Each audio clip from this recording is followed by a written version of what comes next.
No. If you're a free thinker or if you're creative, you are the behavioral problem. You're the outlier. Well, guess what? All of my kids are outliers. Every single one of my kids. And I say that meaning every child in this world that is neurodivergent is my child. Why? Because someone needs to advocate for them. I'm going to send you all out of this room eventually on a mission. But for right now, I want to tell you about that little boy. That little boy that didn't talk. The little boy that I had to have an IEP written to make sure that he used proper language when all he was doing was being his authentic self. That little boy who didn't speak in the way the public school wanted him to until he was 6 years old. Got his associates in psychology when he was 18. He's doing his student teaching right now because he doesn't know if he wants to go into the clinical side or the academic side. That's the quantum guy.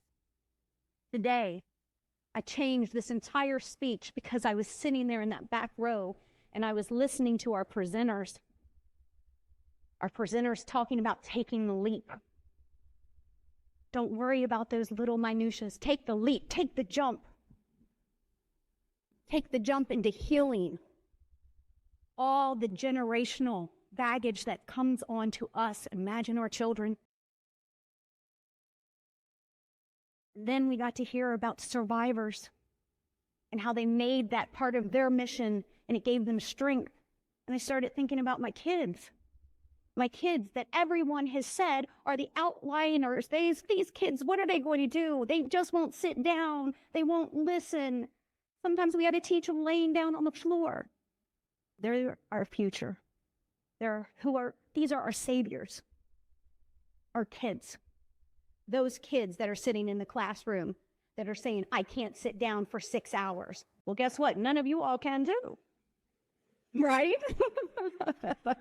But yet we tell our children that you need to sit down. And if you don't, well, then you're on that red, yellow, and green.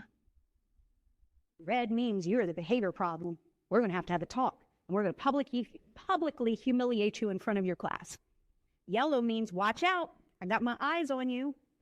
And green means, you're following the little system and you're just the perfect little boy or girl or they or them. I want everyone to be in code